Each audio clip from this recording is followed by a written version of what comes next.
Bismillahirrahmanirrahim.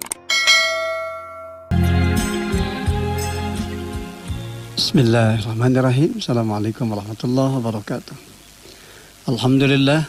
Alhamdulillahilladzi hadana li hadza wa ma kunna linahtadiya laula an hadanallah. Asyhadu an la ilaha illallah wahdahu la syarikalah wa asyhadu anna Muhammadan abduhu wa rasuluhu la nabiyya ba'dah. Dengan rasa alhamdulillah kita panjatkan puji dan syukur kita kehadirat Allah Subhanahu wa taala di kesempatan pagi hari ini, hari Ahad tanggal 15 November 2020 bertepatan dengan tanggal 29 Rabiul Awal 1442 Hijrah. Dari gelombang 102,3 FM Radio Rase. Seperti biasa di agenda pagi kita Ambon Pagi mengawali hari dengan inspirasi dan ilmu. InsyaAllah kita akan terus berbagi ilmu, berbagi pencerahan, menghadirkan kehidupan kita yang makin syarat dengan makna ibadah dan karya amal saleh. Sebuah titian kehidupan yang tentu saja akan senantiasa menghadirkan kemuliaan, keberkahan, bahkan ampunan insyaallah subhanahu wa ta'ala. Dengan rasa di kesempatan pagi hari ini insyaallah inspirasi kita terkait dengan tema kita ketika hati sudah mati. Ya, ketika hati sudah mati. Dengan rasa kalau kita bicara terkait dengan hati, maka tentu saja bagi seorang muslim kaitan hati ini tidak akan lepas hubungannya dengan keimanan. Sebab bagaimanapun tentu saja nilai-nilai keimanan hidup yang dipancarkan oleh setiap pribadi muslim tentu saja ini terkait dengan hatinya yang bersih, begitu kan, hatinya yang sehat, terhindar dari segala bentuk penyakit hati dalam makna yang sesungguhnya tentu saja. Terlebih tentu saja ketika kita berhadapan dengan kasus dalam arti musibah matinya hati. Tidak ada musibah paling besar di kehidupan seorang muslim melainkan tatkala keimanan itu telah copot bahkan mati dalam dirinya. Maka sehebat apapun ia, bila sudah mati hatinya maka tidaklah berguna antara apa yang dikerjakannya dari sisi hidup dan kehidupannya maksudnya. Nah, bagaimanapun tentu saja keimanan ini menjadi pondasi hidup di dalam kehidupan setiap pribadi muslim. Nah, kalau hatinya sudah mati, maka berarti dia sudah tidak lagi bisa menghadirkan kemanfaatan, jangankan untuk orang lain, hatta tentu untuk dirinya sekalipun, tentu dia akan gagal bahkan kandas untuk mendapatkan hal-hal yang positif di dalam kehidupannya. Dengan rasa kalau kita buka Al-Quran dan Sunnah Rasulnya, maka paling tidak kita menemukan sekurang-kurangnya ada 6 ada 6 indikasi bahwa keimanan itu telah mati. Jadi ada sekurang-kurangnya 6 hal yang menjadi indikasi bahwa bahwa keimanan itu telah mengalami kematian. Yang pertama adalah saat ia tidak lagi tersentuh dengan nasihat dan peringatan. Nah, ini yang harus diwaspadai oleh kita. Jadi ciri mati hati itu adalah manakala dia tidak lagi tersentuh dengan nasihat dan peringatan. Padahal sejatinya bagi setiap pribadi muslim, nasihat bahkan peringatan dari teguran yang disampaikan itu akan membawa manfaat bagi dirinya. Sehingga tatkala ada orang yang mengingatkan, tentu saja tatkala keimanannya itu masih terpancar di dalam dirinya, maka dia akan merasa bahagia. Dia akan merasa nyaman ketika ada orang yang memberikan nasihat, ketika ada orang memberikan peringatan bahkan teguran. Sebaliknya manakala hati sudah mati, maka ia akan merasa tidak nyaman saat diingatkan, saat ditegur, begitu kan. Oleh karena itu bagi hati yang sudah mati, dia tidak lagi akan tersentuh dengan nasihat dan peringatan. Padahal sekali lagi setiap pribadi muslim yang betul-betul memiliki pijakan keimanan di dalam dirinya, maka tatkala ia mendapatkan nasihat, tatkala ia mendapatkan teguran, maka ia pasti akan merasakan itu sebagai bentuk kebaikan. Ada kemanfaatan yang dia peroleh di dalamnya. Ini kita bisa lihat ya di ayat ke-55 ya di surah Az-Zariyat ini. Wa zakir fa inna dzikra tanfa'ul mu'minin. Dan tetaplah memberi peringatan karena sesungguhnya peringatan itu bermanfaat bagi orang-orang yang beriman. Yang inilah ayat yang memberikan kepada kita sebuah gambaran yang sangat indah terkait dengan karakteristik mereka-mereka yang beriman kepada Allah. Mereka yang beriman kepada Allah ditandai tatkala mereka diingatkan, tatkala mereka dinasehati, bahkan tatkala mereka ditegur, mereka akan merasa berkepentingan dengan nasihat dan teguran tersebut. Karena di balik nasihat, di balik teguran itu tentu saja akan membawa kebaikan. Sebaliknya mereka-mereka yang jengah, bahkan kemudian mereka yang jengkel, mereka yang kehel, kesal, bahkan kemudian menuding ya, hal yang buruk kepada mereka yang menasihati, ini harus diwaspadai ya, jangan-jangan hatinya sudah mati begitu ya, sehingga tidak tersentuh dengan nasihat, tidak tersentuh dengan peringatan. Inilah indikasi yang pertama pendengar AC, manakala keimanan seseorang itu sudah mati. Jadi dia tidak lagi tersentuh manakala diberikan nasihat dan peringatan. Padahal bagi setiap pribadi yang beriman, Allah SWT bahkan kemudian mengingatkan di ayat ke-55 di surah Az-Zariyat ini untuk tetap ya diberikan peringatan. Dan tentu saja mereka-mereka yang tahu bahwa saudaranya melakukan kekeliruan, dia akan memberikan peringatan. Dan ketika peringatan itu diberikan, tentu saja mereka-mereka yang diingatkan akan merasa senang, akan merasa tenang dan nyaman, karena tentu saja nasihat atau peringatan itu akan sangat bermanfaat bagi dirinya. Wa dzakir fa inna dzikra tanfa'ul mu'minin. Dan tetaplah memberi peringatan karena sesungguhnya peringatan itu bermanfaat bagi orang-orang yang beriman.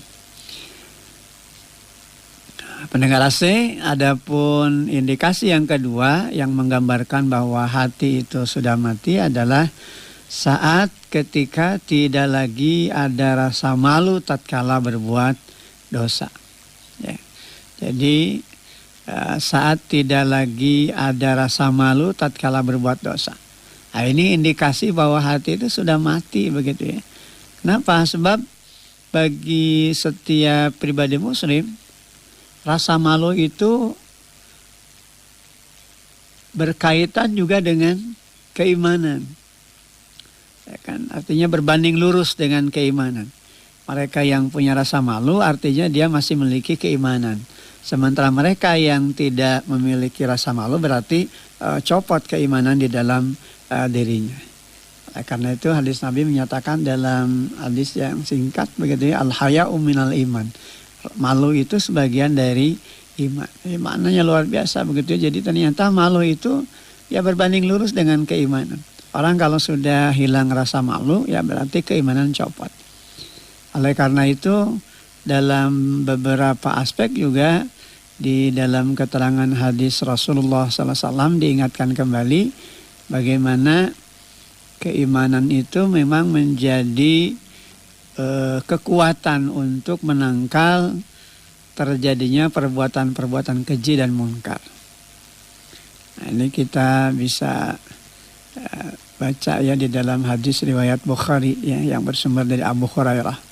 An Abi Hurairah radhiyallahu anhu anna Rasulullah sallallahu alaihi wasallam la yazni zani hina yazni wa huwa mu'min wa la yashriku syariku hina yashriku wa huwa mu'min wa la yashrabul khamra hina yashrabuha wa huwa mu'min.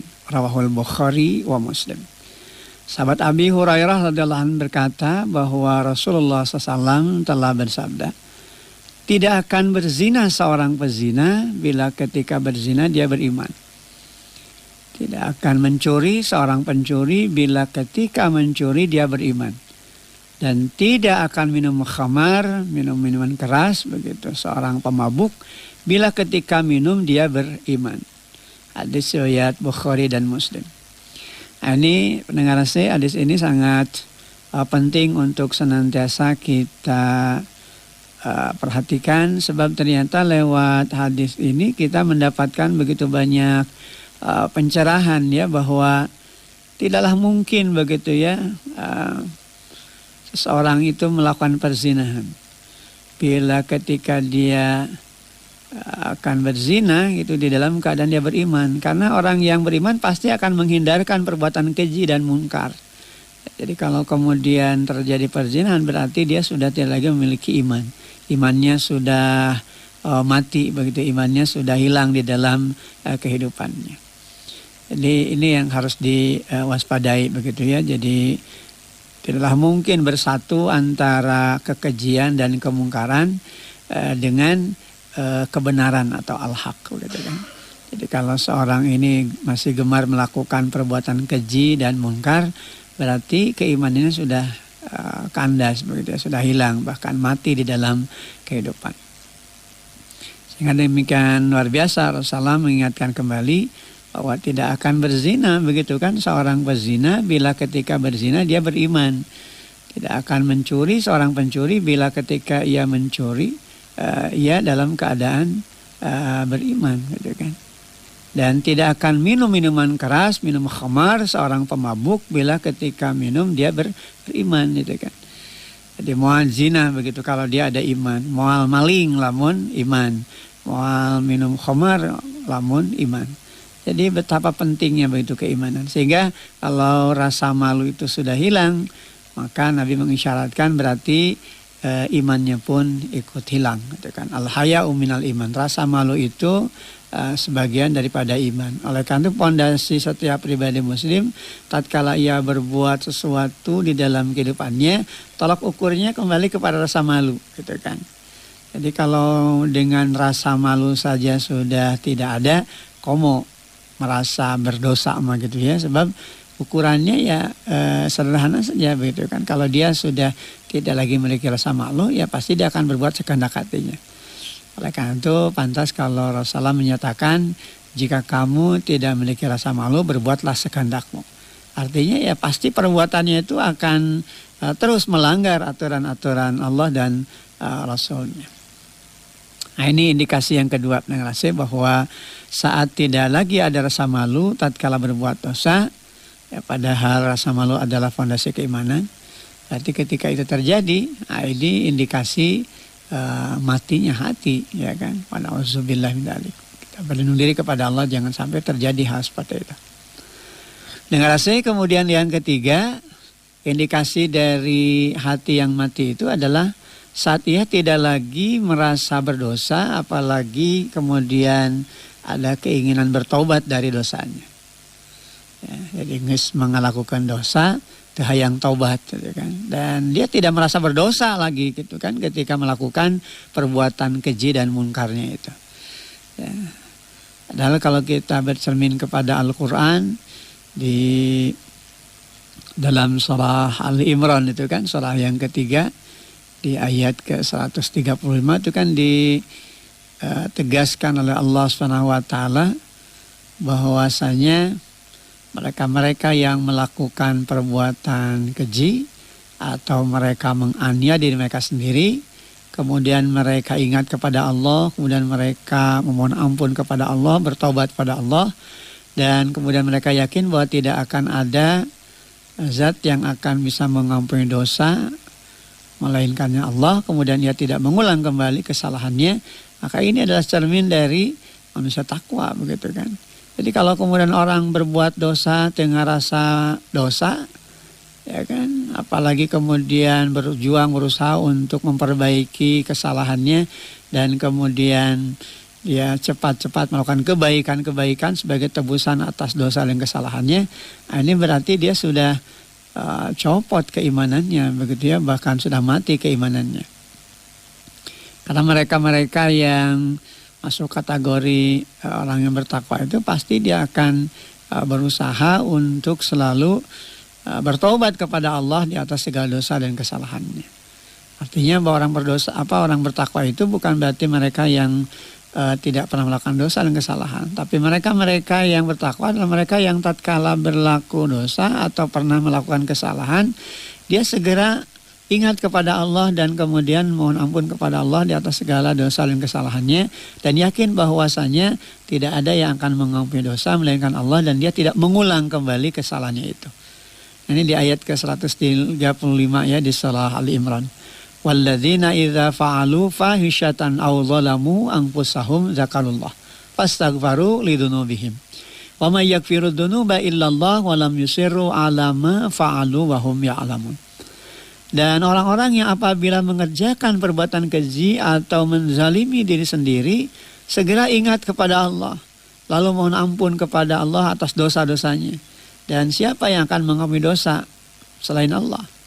Artinya tidak akan ada zat yang bisa mengampuni dosa melainkan hanya Allah. Dan mereka tidak meneruskan perbuatan dosa itu sedang mereka mengetahui. Jadi kata orang Sunda mah moal deui gitu ya. Jadi kalau sudah pernah melakukan kejahatan ya stop begitu ya, udah cukup sekali saja. Jangan sampai ada episode kedua, ketiga, keempat, kelima. Nah, kan? Ini yang kemudian tentu harus kita waspadai.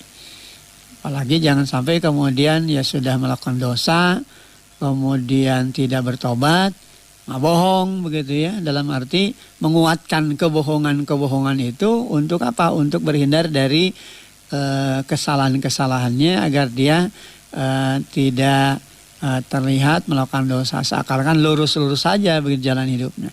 Nah, ini yang tentu saja harus kita waspadai.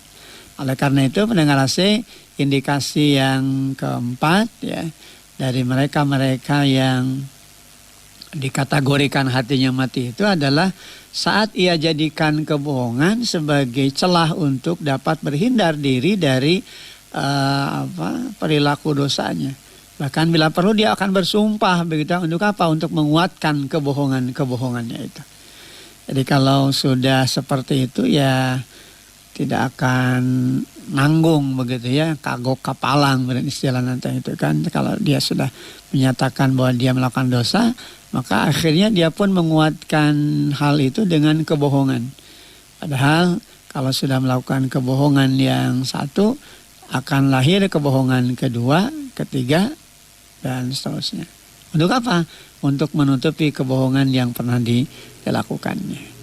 Tapi jangan salah bahwa sesungguhnya setiap apapun yang dilakukan oleh manusia atau pada akhirnya juga tidak akan pernah istilahnya lepas dari pengawasan Allah. Allah senantiasa memperhatikan, Allah SWT senantiasa mengawasi apa yang dilakukan oleh setiap hambanya, sir wa alaniyah, tersembunyi apalagi yang terang-terangan. Kalau yang tersembunyi bahkan yang tersirat saja, yang disilakan oleh orang bilang untuk gerentes hati, begitu ya, kalaupun toh belum dilontarkan, belum diucapkan, maka Allah tahu itu. Sehingga manakala ada manusia yang kemudian melakukan perbuatan dosa, perbuatan keji, begitu kan, ketika dia melakukan perzinahan atau ada yang kemudian berlaku zina, lantas kemudian dia berbohong, begitu ya, untuk apa? Untuk menutupi kebohongan yang lainnya. Ya tentu saja ini ciri cermin dari mereka yang hatinya sudah mati, begitu kan. Kenapa? Karena memang ini harus disadari begitu ya, kalaupun toh seorang terbohong untuk menutupi keburukannya, dia tidak akan bisa bersembunyi begitu dari Allah.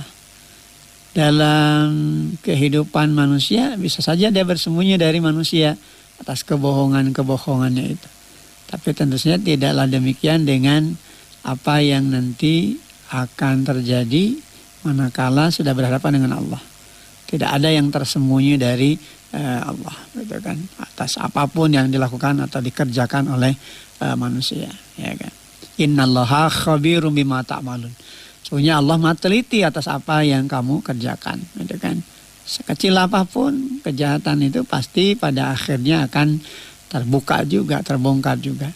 Jadi betapa mengerikan begitu ya kalau orang sudah menjadikan kebohongan begitu ya sebagai celah begitu kan untuk dapat berhindar dari perilaku dosa.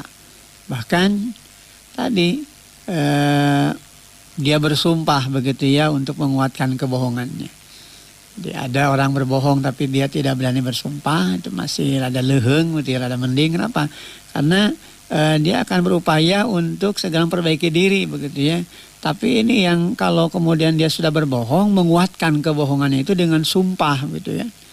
Dengan sumpah. Sehingga orang melihat dia tidak berbohong gitu. Kenapa? Karena dikesankan kuat dari sumpahnya itu bahwa dia tidak melakukan. Bahwa dia tidak pernah terjebak di dalam perbuatan keji atau mungkarnya itu.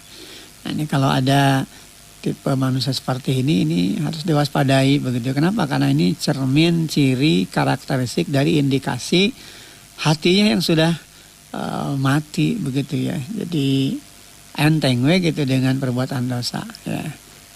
Kan ada jelema matinya iya gitu kan. Dibobodo gitu, dibohongan. Padahal ketika dia melakukan kebohongan yang satu akan timbul kebohongan kedua, ketiga dan seterusnya. Untuk apa? Untuk menutupi kebohongan yang pernah dilakukannya. Dan selalu saja ada titik lemah begitu ya dari apa yang sudah dilakukan. Kepada si A ngomongnya seperti ini, ternyata kepada si B tidak demikian. Sekali waktu ketika dia melakukan kebohongan dan kemudian terungkap, terbongkar, pihak yang lain mengatakan kok kepada saya bilangnya seperti ini gitu kan. Akhirnya ketahuan juga betul kebohongannya itu, dustanya itu. Kenapa? Ya Allah Subhanahu wa taala tidak akan mungkin bisa dikelabui. Manusia mungkin bisa dikelabui untuk satu saat, tapi dalam saat berikutnya juga nanti akan terbuka, akan terbongkar juga, akan ketahuan juga. Nah, ini berhati-hati, waspada tatkala seorang sudah menjadikan kebohongan itu sebagai celah untuk dapat berhindar dari pelaku dosa. Ya kan, apalagi kalau sudah dibumbui, dikuatkan begitu dengan kuat atas sumpah gitu ya. Dari apa yang sebetulnya dia lakukan dari dosanya itu, tapi karena memang sudah kebal gitu ya, sudah betul-betul tidak lagi merasa berdosa, maka biasanya kebohongan itu jadi alat gitu ya. Dilalap gitu ya Mas. Jadi bagaimana seorang itu kalau sudah mencerminkan diri si tukang bohong gitu ya, terus saja begitu seterusnya. Oleh karena itu kalau kita juga kembali kepada keterangan hadis Nabi ini kan juga perlu kita cermati bahwa ternyata kalau orang itu sudah berbuat jujur, maka tentu saja kejujuran itu akan mengantarkannya kepada kebaikan. Dan kebaikan itu akan mengantarkannya kepada surga. Jadi kalau orang sudah terbiasa dengan perkara jujur dan dia senantiasa berazam untuk selalu dalam kejujuran, maka dia akan dicatat sebagai orang yang jujur. Namun manakala seorang itu sudah berdusta, seorang itu sudah berbohong, maka tentu saja kebohongan itu akan bawanya kepada keburukan. Adapun keburukan itu akan membawa atau mengantarkannya kepada neraka. Dan ketika seorang sudah membiasakan diri dengan kebohongan, bahkan kemudian menguatkan kebohongan-kebohongan di dalam dirinya, maka dia akan dicatat di sisi Allah Subhanahu wa taala sebagai pembohong gitu ya. Ini ada dalam keterangan hadis riwayat Bukhari Muslim kan. Dinyatakan di dalam hadis ini, alaikum bisidqi fa inna sidqa yahdi ilal birri wal birra yahdi ilal jannah wa ma yajalur rajulu yasduqu wa yataharra sidqa hatta yuktaba indallah siddiqan. Ya kan? Hendaklah kamu selalu berbuat jujur, sebab kejujuran membimbing ke arah kebajikan dan kebajikan membimbing ke arah surga. Tiada henti-hentinya seorang berbuat jujur dan bersungguh-sungguh dalam melakukan kejujuran, sehingga dia ditulis di sisi Allah sebagai orang yang jujur. Wa iyyakum wal kadhiba fa innal kadhiba yahdi ilal fujur wa innal fujura yahdi ilan nar. Wa ma yajalul abdu yakdibu wa yataharra tattaqal kadhiba hatta yuktaba indallahil kadhiba. Dan hindarilah perbuatan bohong, sebab kebohongan membimbing ke arah kejelekan, ke arah keburukan, gitu kan. Dan kejelekan itu membimbing ke arah neraka. Tiada henti-hentinya seorang berbuat bohong dan bersungguh-sungguh dalam melakukan kebohongan, sehingga dia ditulis di sisi Allah sebagai pembohong. Rawahul Bukhari wa Muslim, diriwayatkan oleh Bukhari dan Muslim. Wa na'udzubillahi min dzalik, ya, jangan sampai terjadi begitu ya. Orang kalau sudah berbohong kemudian merekayasa kebohongannya. Ya, ini tipikal manusia-manusia yang kalau sudah seperti ini ya harus diwaspadai begitu ya. Jadi untuk menguatkan kesalahannya maka dia berlaku bohong. Ya, seakan-akan dengan kebohongan itu dia bisa selamat dari hukum Allah. Padahal tidak ada yang bisa tersembunyi dan tidak ada yang bisa menyembuhkan diri dari apa yang nanti akan Allah perhitungkan. Karena Allah SWT teliti atas apapun yang dilakukan oleh hamba-hambanya. Sir wa alaniyah, tersembunyi apalagi yang terang-terangan. Yang masih tersirat dalam hati, gerentas hati begitu kan. Allah SWT tahu, apalagi yang sudah diungkapkan secara terang-terangan. Ini indikasi yang keempat begitu ya. Terkait dengan indikasi hati yang sudah mati. Kemudian perkara yang kelima, pendengar AC, indikasi hati sudah mati itu ditandai ketika saat ia memandang kesalahan dan dosa itu sebagai urusan pribadi, ya kan? Jadi kalau dia melakukan dosa kan baik ada urusannya jeung sorangan, jeung batur gitu. Padahal kalau kita baca di dalam Al-Quran, ketika seorang melakukan perbuatan kekejian, perbuatan kemungkaran, ya, segelintir manusia yang berbuat keji, contohnya ketika dia melakukan tindakan korupsi, manipulasi, atau dia melakukan perzinahan, begitu ya, maka apa yang dilakukannya itu pasti akan berdampak buruk pada yang lainnya. Jangan dikira bahwa kalau melakukan kesalahan dengan kesoranganan gitu kan, kan baiklah ada urusan diri sendiri, ada urusan yang batur. Sehingga kalau kemudian ada yang mengingatkan, lantas kemudian dia berkata, ini kan urusan saya bukan urusan kamu, urus saja diri kamu sendiri. Nah ini kalau orang sudah seperti itu hatinya itu sudah sakit bahkan mati begitu ya. Karena dia tidak menyadari bahwa kalau dia melakukan perbuatan keji, ya, perbuatan munkar begitu ya, walaupun dilakukan oleh segelintir manusia, dampaknya itu pasti akan kena juga kepada yang lainnya. Nah, ini kan kita bisa lihat di dalam surah Al-Anfal di ayat ke-25 ya kan, wattaqu fitnatan la tusibannalladzina zalamu minkum khassah wa'lamu annallaha syadidul iqab. Dan peliharalah dirimu dari siksaan yang tidak hanya menimpa orang-orang yang zalim saja di antara kamu. Ketahuilah bahwa Allah sangat keras siksanya. Nah, ayat ini memberikan bimbingan kepada kita bahwa kalau segelintir manusia melakukan perbuatan keji, perbuatan mungkar, hati-hati bahwa ternyata apa yang dilakukannya itu pasti akan berdampak buruk kepada yang lainnya. Oleh karena itu kewajiban bagi setiap pribadi muslim tawasau bil haq wa tawasau bis sabr. Saling berwasiat, saling mengingatkan ya. Jangan sampai anteng begitu ya dalam dosa, terlebih ketika ada orang yang melakukan dosa dan kesalahan, kejahatan dari perbuatan keji, perbuatan mungkar, dia mengatakan kan belah ada urusan manehna itu dan urusan orang. Ini juga berarti sakit begitu ya. Jadi kalau kita berpikir bahwa orang lain yang melakukan dosa itu bukan urusan kita, ini bahaya begitu kan. Karena setiap pribadi muslim itu tidak akan mungkin membiarkan kemungkaran dan kemaksiatan itu nampak di dalam pelupuk matanya. Dia harus berusaha untuk merubah. Sehingga kemudian di dalam hadis yang lain kan nyatakan man ra'a minkum munkaran falyughayyir biyadihi. Barang siapa melihat satu kemungkaran, satu bentuk kekejian yang terjadi di dalam kehidupan masyarakatnya, dalam kehidupan keluarga rumah tangganya bahkan sekalipun, dia akan merubah itu dengan tangannya, begitu, dengan kekuatan yang dimilikinya. Jangan sampai terjadi. Fa'ilam sasari fabilisani. Apabila tidak mampu dengan kekuatan tangannya, dia berusaha dengan lisannya. Fa'ilam yastati fabiqalbi. Apabila tidak mampu dengan lisannya, tewani, kawani, ya, dengan hatinya. Walaupun kata Nabi wa dzalika adaful iman, itu adalah selemah-lemahnya iman. Ya, urutannya tentu coba kita awali dari hati, kemudian masuk ke ranah ngomong gitu ya. Jangan ada istilah orang Sunda mah heureun kuletah. Jangan sampai nanti menjadi setan pire gitu ya, jadi yang tuli yang kemudian dia anggap kan baiklah ada batur mah teu nyaho karena batur mah datang ngadenge, ini salah begitu ya. Kenapa? Karena ketika membiarkan kekejian, membiarkan kemungkaran, itu akan terjadi dampak buruk bagi yang lainnya. Coba saja kalau seorang melakukan perbuatan korupsi, manipulasi, apakah kemudian ketika ditangkap hanya orang itu saja yang merasakan akibatnya? Enggak kan? Keluarganya, saudara-saudaranya akan tercemar.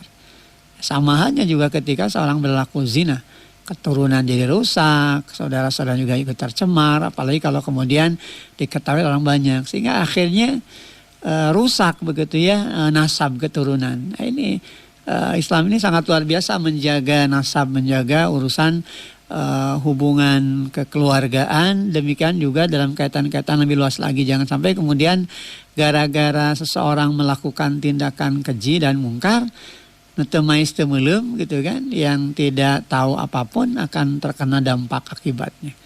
Jadi jangan merasa ringan begitu ketika berbuat dosa, jangan kemudian mengatakan ini kan urusan pribadi. Ya, tidak perlulah kemudian jadi gelisah hati tatkala dia melakukan dosa begitu. Justru harus diingatkan ketika kita tahu bahwa dia melakukan kesalahan. Terlebih tentu bagi si pelaku begitu ya, ketika dia melakukan kejahatan, jangan kemudian ngap enteng bae da kesalahan ieu teu aya hubungan jeung batur ceuk saha gitu kan. Kalau kita kembali kepada ayat ke-25 di surah Al-Anfal itu kan jelas begitu bahwa harus dijaga begitu ya. Cermin ketakwaan itu adalah memelihara diri dari satu bentuk dosa, dari satu bentuk siksaan yang kemudian dampaknya tidak hanya ditimpakan kepada orang-orang yang zalim saja di antara mereka-mereka yang berbuat dosa dan kejahatan itu. Hatta mereka yang tidak melakukan dosa dan kesalahan pun ini pasti akan merasakan dampak akibatnya. Dan berikutnya pendengar C di poin yang ke-6 begitu ya. Ini termasuk juga indikasi bahwa hati seseorang itu sudah mati adalah manakala saat dia berpikir bahwa urusan dosa hanya urusan taubat gitu kan. Gampanglah kayak gitu tobatan deui begitu ya. Nah, ini kan urusannya berarti sudah masuk kategori pelecehan begitu ya. Menjadikan dasar pijakan hukum Allah itu lagwa walaiba gitu ya. Jadi bahan senda gurau, bahan main-main. Ya, jadi kalau dia melakukan dosa, tenanglah, kayak ayat taubat. Pintu taubat itu akan membereskan dirinya dari celah dosa dan kesalahan. Ini orang kalau sudah seperti ini, tentu saja tidak beres begitu ya dengan keimanannya. Kenapa? Sebab urusan dosa itu bukan sekedar urusan taubat, tapi bagaimana dia menjaga diri jangan sampai terjebak dalam dosa, gitu kan? Sehingga cek orang Sunda mah dipereketkeun itu jangan sampai terjebak dalam dosa, ya kan? Makanya tadi kalau toh dia kemudian sempat terjatuh dengan perbuatan dosa, dia segera mohon ampun kepada Allah, bukan nyantai apalagi kemudian merasa toh nanti juga dengan ditaubati beres. Dan ini kan urusannya urusan pribadi, tidak menyangkut dengan urusan orang lain. Padahal Islam mengajarkan bahwa setiap perkara yang terjadi pada setiap pribadi muslim itu akan membawa pengaruh bagi yang lainnya. Apalagi bagi keluarga begitu ya. Kalau dalam satu keluarga itu terjadi kemaksiatan, kemudian dibiarkan, itu tentu nanti akan merobek-robek, begitu, akan merusak nasab dari keluarga yang ada di dalamnya. Ya kan? Sehingga wajar kalau kemudian seorang itu bisa marah ketika perbuatan dosa itu dilakukan di dalam satu lingkungan dari keluarga itu sendiri. Tatkala tahu begitu ya, aduh bahaya begitu ya, ini kan harus diwaspadai, jangan sampai kemudian malah dianggap enteng gitu ya. Jadi kalau orang sudah menganggap kalau toh saya bersalah nanti kan bisa ditobati. Ini kan di kita ini kan ada ya karakter-karakter seperti itu. Sehingga ketika dia sudah melakukan perbuatan dosa, ya istilahnya ada proses pencucian dosa, gitu kan. Setelah itu kemudian terjebak lagi dengan perbuatan dosanya. Kenapa ya? Karena tadi tidak diniatkan untuk benar-benar bersungguh-sungguh bertobat kepada Allah. Yang muncul di dalam dirinya justru adalah tujuan untuk mempermainkan aturan Allah, lagwa walaiba, menjadikan agama itu senda gurau dan permainan. Jadi sangkanya agama itu sebagai bahan main-mainan begitu, yang kemudian dia bisa gunakan itu untuk membebaskan dirinya dari segala bentuk kesalahan-kesalahannya begitu kan, sehingga dengan bertobat beres begitu, dianggap tuntas begitu kan. Nah, tidak demikian. Justru bagi setiap pribadi muslim itu, manakala dia melakukan dosa, maka dia bersegera untuk mohon ampun kepada Allah. Dan jauh sebelum itu tentunya dia menjaga diri, jangan sampai masuk dalam jebakan dosa. Ulah sampaikan ke kejadian gitu kan, masuk kategori orang-orang yang berlaku keji atau perbuatan-perbuatan yang mungkar. Jadi sangat dihindarkan betul begitu ya perbuatan dosa dan kejahatan dalam dirinya. Kenapa? Karena tidak ingin termasuk orang-orang yang dimasukkan kategori lagwa walaiba, menjadikan agama senda gurau dan permainan.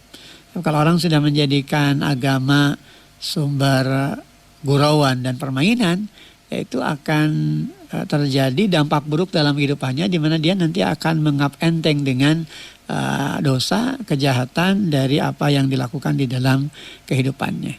Ya, jauhin karena dosa, merasa takut dengan dosa ini, untuk urusan rasa malu saja sudah tidak ada.